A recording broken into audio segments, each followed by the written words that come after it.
আমি যদি আবারও আসি যে এখন এখন তারা আরো অনেক পেঁচানোর যে ব্যাপারটা যে ওকে এই ৯,৮৪০ জন তো এখান থেকে এই মেধা থেকেও তো হয়তো কম মেধাবীরা কোটার হ্যাঁ সুযোগটা নেয়। ইন্টারেস্টিং, যেটা হচ্ছে এই যে প্রায় ১০,০০০ বা কি বললাম ৯,৮৪০, হ্যাঁ ১০,০০০ আমরা বলতে পারি। এখান থেকে যদি দিদি একজনকেও কোটায় নিয়োগ দেয়া না হয়, একজনকেও, তারপরেও কিন্তু ৭,৬৭৭ জন যোগ্য প্রার্থী চাকরিটা পাবেন না। কারণ যেই পরিমাণ পদ খালি আছে, এই এই এই ৪৩তম বিসিএস এগেনস্টে পদ খালি ছিল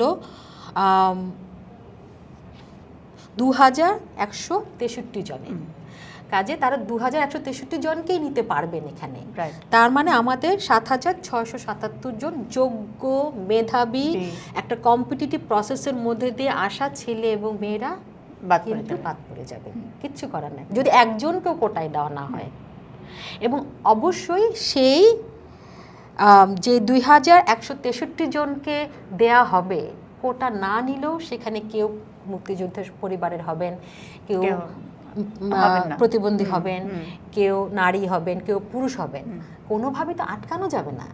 আমাদের যদি এইম ইন লাইফ হয় মুক্তিযোদ্ধা পরিবার আটকে দেওয়া সম্ভব না তো, কারণ তারা তো একটা কম্পিটিটিভ প্রসেসের মধ্যে দিয়ে এখানে এসেছেন এবং এখান থেকে যখন ফার্দার স্ক্রুটিনি হবে, যদি কোনো কোটা নাও কনসিডার করা হয় তাও তো কেউ না কেউ চলে আসবে, তাহলে আপনারা আটকাবেন কি করে? তা উদ্দেশ্যটা এখানে একটা খুব গুরুত্বপূর্ণ, যে আমি কি চাই, কেন চাই, কিভাবে চাই। আমি যদি মানে এখানে ছোট্ট একটু যোগ করি যে এই যে নর্মাল প্রসিডিউরে যে ২,০০০ আসলো প্লাস মাইনাস ২,১৬৩, এখানে এখন এই কোটা আন্দোলনের কারণে এই ২,১৬৩-র মধ্যে মুক্তিযোদ্ধা পরিবারের যদি কেউ থাকে, তার মনের মধ্যে এক ধরনের গ্লানি তৈরি হচ্ছে।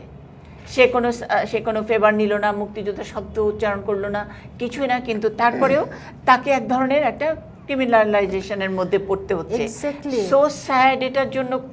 ওরা মানে আমি এমনও দেখেছি তারা বলছে যে আমি গর্বিতভাবে যে পরিচয়টা দিব যে আমি বিসিএস এ কোয়ালিফাই করেছি, আমি মুক্তিযোদ্ধার সন্তান বা আমি মুক্তিযোদ্ধার একজন পরিবারের সদস্য, আমি তো এটা লজ্জায় বলতে পারি, বিসিএস কোয়ালিফাই করেছি সেটাও বলতে পারি না।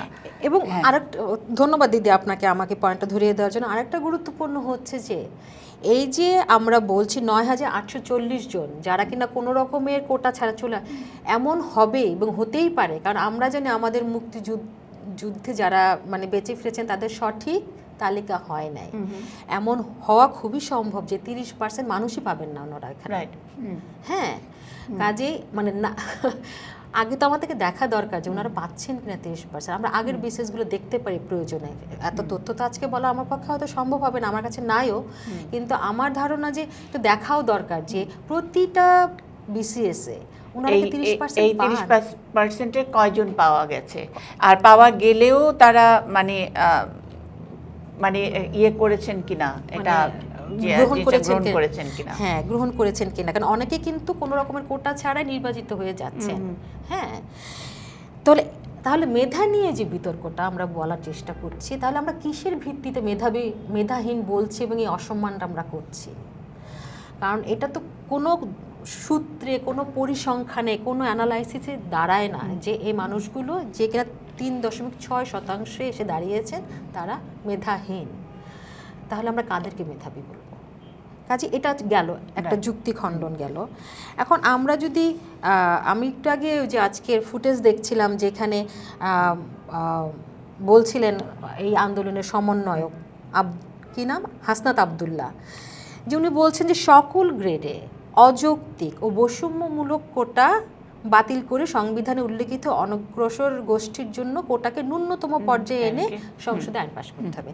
এখন আমি যদি কয়েকটা শব্দ ধরি, ওনারা বলছেন অযৌক্তিক, সেটা ব্যাখ্যাটা কি, কেন ওনারা বলছেন অযৌক্তিক, সেই ব্যাখ্যাটা তো ওনারা আমাদেরকে দিবেন, নাহলে মানে আমাদেরকে বা সরকারকে। কিন্তু গত কয়েকদিন ধরে এই আন্দোলনের যে নিউজ রিপোর্ট বিস্তারিত মানে প্রধান বিচারপতি এক অর্থে ঠিকই বলেছেন, যেসব আলোচনাগুলো শুনছি সেখানে এই আন্দোলনের পক্ষে এই যে অযৌক্তিক কথাটা যেটা বলেছে, সেই অযৌক্তিকের পয়েন্টগুলো আমি কোথাও পাইনি। মানে কেউ এসে বলে নাই যে এই আন্দোলনকারীরা এই পয়েন্টগুলোকে অযৌক্তিক বলছে। না, আমি অনেক খুঁজলাম এবং 2018 সালে ওনাদের 5টা দফা দাবি ছিল, সেখানেও কোনো ক্ল্যারিটির অভাব ছিল, পরিষ্কার হয়নি।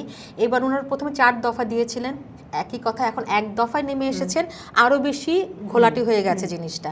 অযৌক্তিকটা কি ব্যাখ্যা ওনাদেরকে দিতে পারে? এক দফাটা কি এক বাক্যে বলা যায়? এই যে আমি যে ওরা মাত্র ওরা কি বললাম। বলছে? নাই নাই নাই, মানে শুধু বলছে যে আমাদের 4 দফা থেকে আমরা কমিয়ে এখন 1 দফায় এসেছি। হ্যাঁ। এই 1 দফাটা কি? 1 দফা হচ্ছে অযৌক্তিক ও বৈষম্যমূলক কোটা বাতিল। কিন্তু কোনটা কোন বৈষম্যমূলক বলছেন সেই ব্যাখ্যাটা তো ওনারা আমাকে, আমি তো দেখিয়ে দিলাম যে এখানে কোনো বৈষম্য নাই, তাহলে সেইটা তো ওনারা ব্যাখ্যা আমাদের এখানে আবার আরেকটা পয়েন্টও থাকে, ব্যাপারটা তো আদালতেও আছে এখনো তো। এই যে প্রধান বিচারপতির কমেন্টটা দিয়ে আমরা আজকে অনুষ্ঠানটা শুরু করেছি, ব্যাপারটা তো সাব জুডিসও এখনো পূর্ণাঙ্গ রায় পাওয়া যায়নি। আংশিক রায়, যেটা নাকি প্রাথমিক রায় বলে, তারপরেই তারা রাস্তায় নেমে গেছে। এটা তো আদালতেই নিষ্পত্তি হওয়া উচিত। নিশ্চয়ই, অবশ্যই। না, আরও কয়েকটা পয়েন্ট, যেমন ওনারা যখন বলছেন ন্যূনতম পর্যায়ে নামিয়ে আনতে হবে, সেই ন্যূনতম পর্যায়টা কত? 10%, 20%, 30%? 10% যদি হয় তা সেখানে ওনারা কত পার্সেন্ট নারীকে দিতে চান, কত পার্সেন্ট প্রতিবন্ধীকে দিতে চান, কত পার্সেন্ট মুক্তিযোদ্ধাদের দিতে চান, বা কী চান সেটা তো বলতে পারতে হবে। ওনারা যে দাবি করছেন, দাবির তো স্পষ্টতা নাই। একই সাথে আমি সেদিন আরেকজন আলাপ শুনছিলাম, ওনারা বলছেন যে তখন ভুলে গিয়েছিলাম, জেলা ভিত্তিক কোটা আছে 10%, এবং সেই জেলা ভিত্তিক কোটাটাও কিন্তু খুব মানে আবেগ ঘন হয়ে কেউ নির্বাচন করে না, সেখানে কিন্তু যুক্তি থাকে। আপনারা জানেন কোনো ডিস্ট্রিক্ট হচ্ছে আপনার ক্লাইমেট চেঞ্জের ইম্প্যাক্ট অনেক বেশি থাকে, কোথাও পোভার্টি পকেটস আছে আমাদের অনেকগুলো, এগুলো সব ডেটা সরকারের কাছে আছে, আমাদের কাছেও আছে, আমরা যারা ডেভেলপমেন্ট সেক্টরে কাজ করি।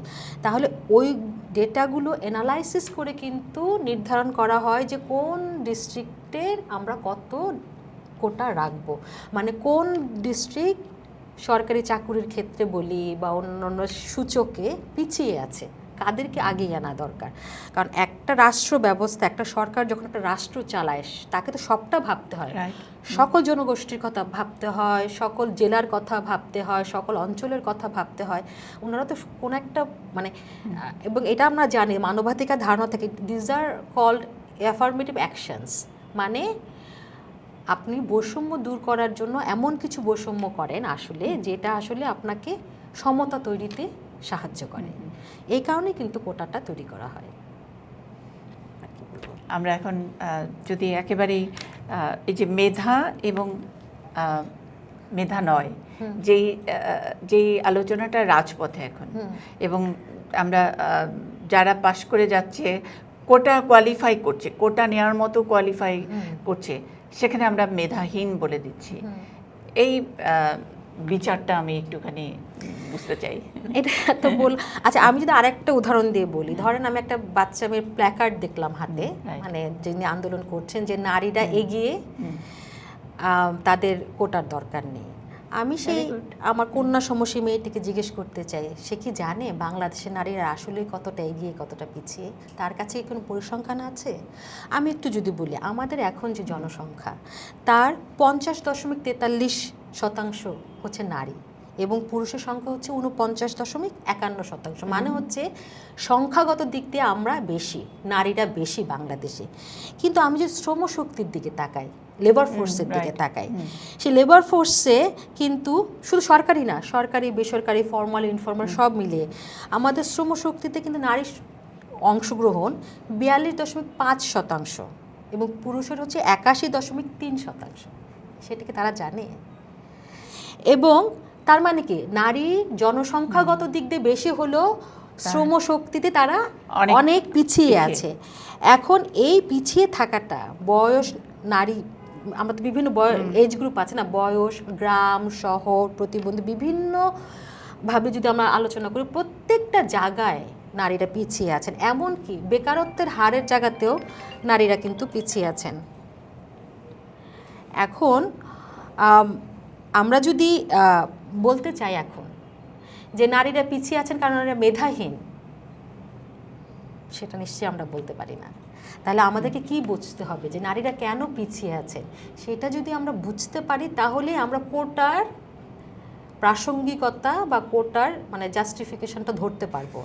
একই সাথে যদি আমি একটু বলি দিদি, যে আমাদের যে কোনো একটা ধরেন যে প্রতিবন্ধী, আমাদের কিন্তু প্রতিবন্ধী যে জনগোষ্ঠী, আপনি দুঃখজনক হলেও সত্যি এক একটা জায়গায় এক এক রকম সংখ্যা পাওয়া যায়। আমরা এখনো জানি না আমাদের জনগোষ্ঠীতে কত পার্সেন্ট মানুষ ঠিকভাবে প্রতিবন্ধী। কোথাও পাওয়া যায় 2.8%, কোথাও পাওয়া যায় 1.43%। হ্যাঁ, আবার সমাজসেবা অধিদপ্তরের যে একটা শনাক্তকরণ প্রতিবেদন আছে সেখানেও কিন্তু আরেকটা নাম্বার পাওয়া যায়।